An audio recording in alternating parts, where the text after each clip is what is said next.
Friends, welcome to my channel Vasu foods. ఇవాళ recipe వచ్చేసి కొర్రల బెల్లం పాయసం అండి. ఈ రెసిపీని చక్కెరతో కూడా ప్రిపేర్ చేయొచ్చు, కానీ బెల్లంతో చేసినంత టేస్ట్ రాదు, ఉండదు కూడా. ఈ రెసిపీని చిన్న పెద్ద ఎవరైనా తినొచ్చండి. దాదాపుగా పరవన్నానికి దగ్గరగా ఉంటుంది, కానీ దీని టేస్ట్ అనేది సూపర్గా ఉంటుంది. ఇక ఆలస్యం చేయకుండా రెసిపీలోకి వెళ్ళిపోదాం. ముందుగా ప్యాన్ పెట్టుకొని 2 టేబుల్ స్పూన్ వరకు నెయ్యి అనేది హీట్ చేసుకుంటున్నానండి. ఇది కొంచెం హీట్ అయిన తర్వాత 1/2 కప్ వరకు జీడి పలుకులు అనేవి వేయించుకుంటున్నాను. ఇవి లో ఫ్లేమ్లో లైట్ గోల్డెన్ బ్రౌన్ కలర్లోకి వచ్చేంత వరకు వేయించుకోవాలి. చూసారు కదా, ఈ విధంగా వచ్చిన తర్వాత ఇందులోనే 1/2 కప్ వరకు కిస్మిస్ అనేది వేస్తున్నాను. ఇవి కూడా బాగా వేగేంత వరకు వేయించుకోవాలండి. ఇలా వేయించుకున్న వాటిని ఒక పక్కన పెట్టుకోవాలి. ఈలోపు పాయసం చేయడానికి ఒక మందపాటి గిన్నెని తీసుకుంటున్నాను. ఇందులో ఒక 1/2 లీటర్ వరకు పాలు అనేవి హీట్ చేసుకుంటున్నానండి. చూసారు కదా, ఈ ప్రాసెస్ అంతా కూడా మీడియం ఫ్లేమ్లోనే ఉండాలి.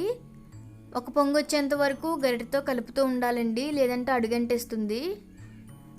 చూసారు కదా, ఈ విధంగా కలుపుతూ ఉండాలి. ఒక పొంగు వచ్చిన తర్వాత ఇప్పుడు 1 గంట పాటు నానబెట్టుకున్నటువంటి కొర్రలు అనేవి యాడ్ చేస్తున్నాను. ఇక్కడ నేను 1 కప్పు వరకు కొర్రలు తీసుకున్నానండి.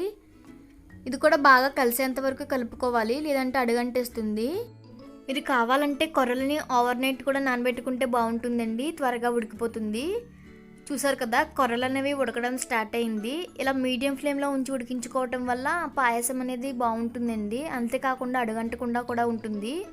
చూసారు కదా, ఒక 10 నిమిషాల తర్వాత ఇలా పాయసం మొత్తం చిక్కబడుతుందండి. ఇలా చిక్కబడినప్పుడు 1 టేబుల్ స్పూన్ వరకు యాలకుల పొడి అనేది వేసి కలుపుకోవాలి. ఇలా కలుపుకోవడం వల్ల ఫ్లేవర్ అనేది బాగుంటుందండి. ఇప్పుడు ఇందులో ముందుగా వేయించి పెట్టుకున్నటువంటి జీడిపప్పు కిస్మిస్ కూడా వేస్తున్నానండి. స్టవ్ ఆఫ్ చేసే వేసుకుంటున్నాను. ఇప్పుడు ఇందులో తురిమినటువంటి 1/2 కప్పు వరకు బెల్లం కూడా యాడ్ చేస్తున్నానండి. స్టవ్ ఆఫ్ చేసే బెల్లం అనేది యాడ్ చేయాలి, లేదంటే పాలు అనేవి విరిగిపోతాయి. చూసారు కదా, మొత్తం అంతా కలిసేటట్టు కలుపుకొని మూత పెట్టుకొని ఒక 5 నిమిషాల పాటు ఉంటే సరిపోతుందండి. వేడి వేడి కొర్రల బెల్లం పాయసం రెడీ అయిపోతుంది. మీరు కూడా తప్పకుండా ట్రై చేసి మీకు ఎలా కుదిరిందో నాకు కామెంట్ చేసి చెప్పండి.